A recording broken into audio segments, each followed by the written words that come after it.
Hello दोस्तों।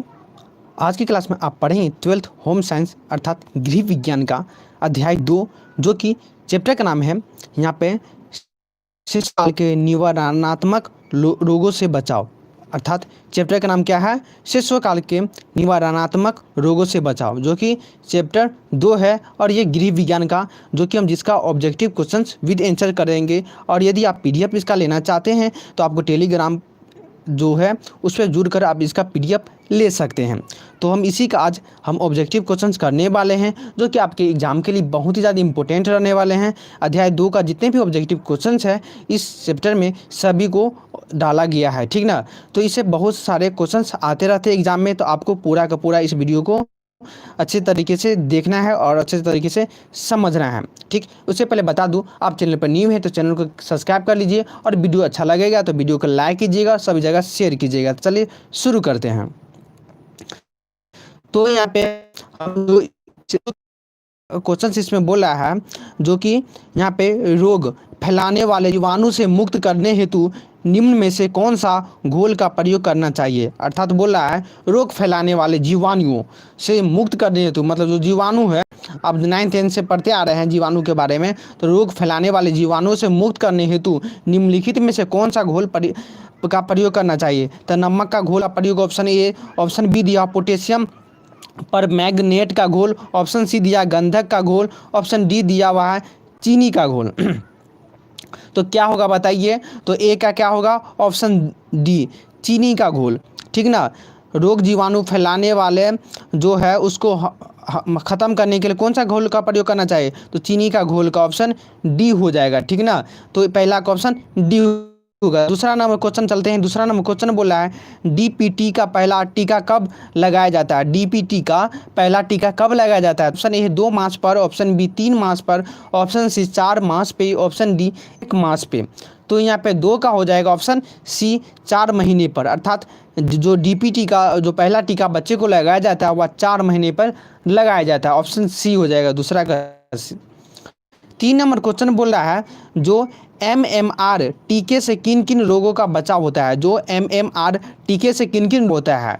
तो खसरा, गलसुआ, रूबेला या उनमें से सभी हो जाएगा। तो 3 की बात करें तो यहाँ पे खसरा, गलसुआ, रूबेला, मतलब इनमें से सभी लगा दीजिएगा, ठीक ना।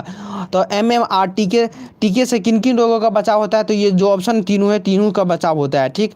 उसका 4 नंबर क्वेश्चन की बात करें तो 4 नंबर क्वेश्चन आप देख सकते हैं। 4 नंबर क्वेश्चन बोल रहा है जो कूड़ेदान में किसका छिड़काव करना चाहिए। जो आपका कचरा होता है उस कचरे अर्थात जो कूड़ेदान है, कूड़ेदान में किसका छिड़काव करना चाहिए? नमक का, चीनी का, या DDT का, या गोबर का? आप बताइए, ये आप अपने घर में यूज करते होंगे, ठीक। तो यहाँ पर 4 का क्या हो जाएगा? ऑप्शन सी DDT हो जाएगा, ठीक ना।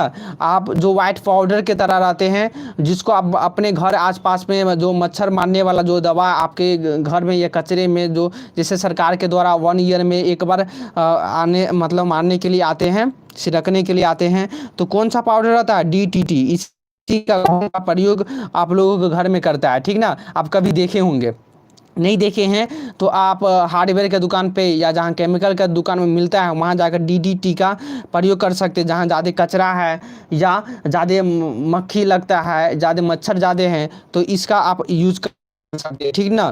तो कूड़ेदान में किसका छिड़काव करना चाहिए? तो ऑप्शन सी DDT का, ठीक। और ये क्वेश्चन आता है एग्जाम में। 5 नंबर क्वेश्चन बोला मानसिक न्यूनता कितने प्रकार के होते हैं। तो मानसिक न्यूनता कितने प्रकार की होती है? तो यहाँ पे 3 प्रकार की होती है, ऑप्शन सी हो जाएगा। 6 नंबर बात करें तो 6 नंबर क्वेश्चन बोला है विकलांगता किस कारण होती है। तो विकलांगता किस कारण होती है? अपंगता, जन्मजात कुरूपता, श्रवण शक्ति या दृष्टि क्षति। तो यहाँ पर 6 का हो जाएगा ऑप्शन डी, ऑप्शन डी हो जाएगा दृष्टि क्षति। 7 नंबर क्वेश्चन बोल रहा है संक्रामक रोग से तात्पर्य है। संक्रामक रोग से तात्पर्य क्या है? रोग का बार बार होना, रोग का लंबे समय तक रहना, एक व्यक्ति से दूसरे व्यक्ति को लगना, इनसे कोई नहीं। आप बताइए संक्रामक रोग किसको कहते हैं? तो एक व्यक्ति से दूसरे व्यक्ति को लगना, जो अभी कोरोना है वह एक व्यक्ति से दूसरे व्यक्ति तक फैलता है कि नहीं, तो यह संक्रामक, जैसे टीबी जो एक व्यक्ति से दूसरे व्यक्ति मतलब छींकने के कारण संक्रामक रोग है, ठीक ना। तो ये सब एक व्यक्ति से दूसरे, HIV हुआ, ठीक। तो 7 का ऑप्शन सी हो जाएगा। 8 नंबर क्वेश्चन बोल रहा है विटामिन सी की कमी से कौन सी बीमारी होती है। तो विटामिन सी की कमी से कौन सी बीमारी होती है, रतौंधी, स्कर्वी, एनीमिया, बेरी। तो 8 का क्या हो जाएगा, 8 का ऑप्शन सी हो जाएगा, स्कर्वी, जो कि अंधे मतलब दिखाई नहीं देना, ठीक ना, रात को नहीं दिखाई देता है और विटामिन सी की कमी होने के कारण, ठीक। तो विटामिन सी की कमी के कारण कौन सा बीमारी होता है, तो स्कर्वी की बीमारी होता है। जो स्कर्विक अम्ल जैसे नींबू, संतरा, मौसमी, ये सब खट्टा चीज़ ज़्यादा बॉडी में भी कम हो जाता है, स्कर्विक जिसको अम्ल कहते हैं, वह अम्ल कमी हो जाने के कारण ये स्कर्वी रोग होता है, ठीक ना। तो 8 का ऑप्शन बी हो जाएगा। अब को वीडियो अच्छा लग रहा है तो वीडियो को लाइक कीजिए और शेयर भी कर दीजिए सभी जगह, और चैनल पर न्यू हो तो चैनल को सब्सक्राइब कर लीजिए। और इसका PDF लेने के लिए आप टेलीग्राम पे जुड़ सकते हैं। टेलीग्राम का जो लिंक है वो आपको डिस्क्रिप्शन में दे दिए हैं, आप वहां से जुड़ सकते हैं। फेसबुक पेज पर भी जुड़ जाइए। फेसबुक पेज पर बिहार बोर्ड से रिलेटेड जितने भी प्रकार का न्यूज़ होता है वहां पर हम पोस्ट डालते रहते हैं, तो आप वहां से, और उसके बाद आप इस पर जुड़ जाइए। इंस्टा पर भी जुड़ सकते हैं। पर्सनल आप हमसे बात करने के लिए सबका लिंक आपको डिस्क्रिप्शन बॉक्स में दिया हुआ है, तो आप वहाँ से जुड़ जाइए, ठीक। और इसका जो जितने भी चैप्टर पढ़ाएँ, इसका जैसे फर्स्ट चैप्टर पढ़ाएँ, इसका यदि आप सिलेबस नहीं तो सिलेबस देख लीजिएगा, क्योंकि सिलेबस कोई भी परीक्षा तैयारी करने से पहले आपको सिलेबस पता होना चाहिए। यदि सिलेबस पता रहता है आप लोगों को, या किसी को भी सिलेबस पता रहता है, तो एग्ज़ाम की तैयारी बहुत अच्छे तरीके से हो पाती है। तो आप लोग पहले सिलेबस देख लीजिएगा, तो आपको नीचे जो प्ले लिस्ट है इसका बना हुआ प्ले लिस्ट में आप वहाँ से पढ़ सकते हैं, ठीक ना। तो आप लोग प्ले लिस्ट के द्वारा जितने भी इसको पढ़ाएगा आप जाकर पढ़ सकते हैं, ठीक। उसके बाद यहाँ पे 9 नंबर क्वेश्चन बोला निम्नलिखित में से कौन सा क्रियात्मक विकास नहीं है। आपको बोला कौन सा नहीं है। ऑप्शन ए सिर संभालना, ऑप्शन बी घुटनों के बल चलना, ऑप्शन सी हो जाएगा पकड़ना, ऑप्शन बी बोलना। तो क्रियात्मक विकास कौन सा नहीं, 9 का क्या हो जाएगा। तो 9 का देखिए, सिर संभालना ये क्रिया कर रहा है कि नहीं, घुटनों के बल से चलना ये क्रिया कर रहा है, पकड़ना ये क्रिया पकड़ कर रहा है, ये बोलना ये तो ये भी क्रिया ही होगा, लेकिन ये ज़्यादा नहीं होगा। तो ऑप्शन डी हो जाएगा 9 का, ठीक। थोड़ा आप लोगों का कमेंट थोड़ा देख लेते हैं। आप लोगों अभी तो एक ही लोग जुड़ पाए हैं, ठीक। तो लोग कमेंट करके भी बोल सकते हैं, ठीक। 10 नंबर क्वेश्चन की बात करें तो ऊर्जा प्राप्ति का मुख्य स्रोत क्या है। तो देखिए ऊर्जा प्राप्ति का प्रोटीन, कार्बोहाइड्रेट, खनिज लवण या विटामिन, ठीक। तो 10 का क्या हो जाएगा। तो 10 की बात करें तो ऑप्शन बी हो जाएगा, कार्बोहाइड्रेट। ये ऊर्जा सबसे ज़्यादा इसी से ऊर्जा प्राप्त होता है, कार्बोहाइड्रेट। जो कि आप भात जैसे खाते हैं, चावल खाते हैं ना, तो भात खाते हैं उससे सबसे ज़्यादा ऊर्जा प्राप्त होता है कार्बोहाइड्रेट, ठीक। तो यहाँ पर ऊर्जा प्राप्ति का सबसे मुख्य स्रोत कार्बोहाइड्रेट। कहीं ऑप्शन ए भी रहता है प्रोटीन से भी होता है, जैसे दाल से प्रोटीन ज़्यादा मिलता है, तो प्रोटीन इससे भी होता है। तो ज़्यादा सबसे बेस्ट है कार्बोहाइड्रेट, आप लगा दीजिएगा, ठीक। तो 10 का बी हो जाएगा। आप थोड़ा बता दीजिए भाई, कोई भी जुड़े हुए हैं तो आपको वीडियो फ्रेश जा रहा है या नहीं, आप हमें कमेंट करके भी बता दीजिए, मतलब मेरा आवाज़ क्लियर आपको दिखाई दे रहा है या नहीं, ठीक, ताकि हमें पता चल सके। उसके बाद अगला क्वेश्चन बात करें 11, जो क्षय रोग निवारण के लिए कौन सा टीका लगाया जाता है। जिसको डायबिटीज़ कहते हैं, क्षय रोग जिसको डायबिटीज़ कहते हैं, चीनी, ठीक ना, चीनी की बीमारी जिसको कहते हैं या डायबिटीज़, उसको निवारण के लिए कौन सा टीका लगाया जाता है। हेपेटाइटिस बी का, MMR का, BCG का, DPT का। तो 11 का क्या हो जाएगा, ऑप्शन सी हो जाएगा, BCG का, ठीक। तो यहाँ पे वैसे 35 वर्ष के जो कम वयस्क है, जो वयस्क लोग हैं 35 वर्ष के कम या और बच्चे को ये क्षय रोग का निवारण के लिए ये BCG का टीका लगाया जाता है, ठीक। तो 11 का सी हो जाएगा। 12 नंबर क्वेश्चन बोल रहा है पेचिश से पीड़ित बच्चों को दिया जाना चाहिए क्या। पेचिश से पीड़ित बच्चों को दिया जाना चाहिए दूध, चीनी युक्त गर्म दूध, नमक युक्त ठंडा पानी, या ऑप्शन डी होगा नमक और चीनी युक्त घोल। तो 12 का क्या हो जाएगा। तो यहाँ पर 12 की बात करें तो 12 का ऑप्शन डी हो जाएगा। जो पेचिश है ना, पेचिश से पीड़ित बच्चे को दिया जाना नमक और चीनी युक्त घोल देना चाहिए। तो 12 का ऑप्शन डी हो जाएगा। उसका 13 नंबर नंबर क्वेश्चन की बात करें, 13 नंबर क्वेश्चन बोला है निम्नलिखित में से कौन सा पोषणहीनता से संबंधित रोग है। तो पोषणहीनता से संबंधित रोग कौन सा है, तो एनीमिनिया। ठीक, ऑप्शन सी हो जाएगा। तो 13 का एनीमिनिया मतलब खून की कमी हो जाना, जिसको कुपोषण कहते हैं। ठीक ना, तो ये पोषणहीनता, इसको पोषण सही से नहीं मिल पाता है, अच्छे अच्छे मतलब फल फूल भोजन नहीं मिल पाता है, जिसको कुपोषण हो जाता है। आप देखे होंगे अपने गांव में या कुछ बच्चे को देखे होंगे जो मतलब किसी का बहुत ज़्यादा पेट बच्चे रहता है, पेट निकला रहता है, और बाकी हाथ बहुत कमज़ोर, पेट मतलब अंदर बहुत सॉरी जो एकदम हड्डी दिखता रहता है, पूरा हड्डी ही हड्डी दिखता रहता है, उसको कुपोषण का शिकार रहता है, खून की कमी रहता है। ठीक ना, तो उसको एनीमिनिया रहता है। तो निम्नलिखित में कौन सा कुपोषणहीन से रोग संबंधित है, तो एनीमिनिया।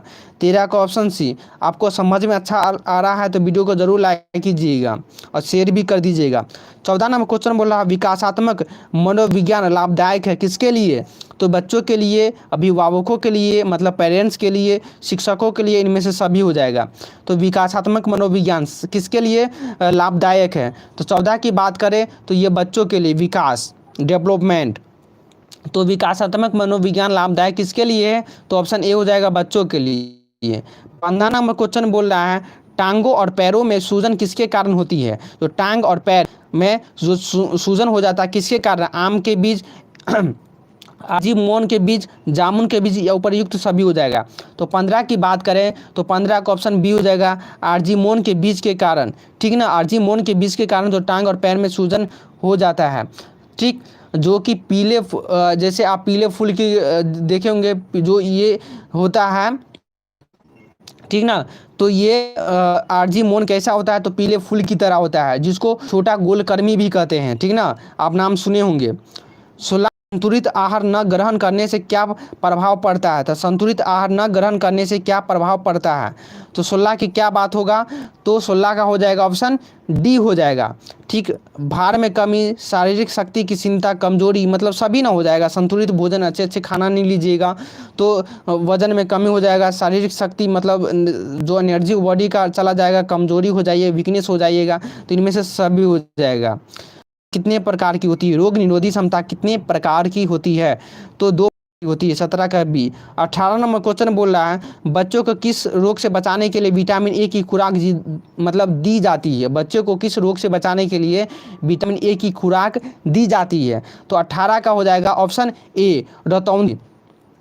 रतौंधी ए, सॉरी रतौंधी को दूर करने के लिए बच्चों को विटामिन ए की खुराक दी जाती है। ठीक ना, जो कि और इसके साथ साथ आपको बता दूं जैसे त्वचा का भी रूखापन पड़ जाना, जिसमें विटामिन ए की कमी हो जाता है। ठीक, उसका 20 नंबर क्वेश्चन की बात करें बच्चों को पोलियो और डीपीटी का बूस्टर डोज किस आयु में दिया जाता है, तो 16 से 24 आयु में दिया जाता है। ठीक ना, तो 19 का ऑप्शन बी हो जाएगा, बच्चों को जो पोलियो और डीपीटी का जो बूस्टर डोज दिया जाता है वह 16 से 24 आयु में दिया जाता है, तो 19 का ऑप्शन बी हो जाएगा।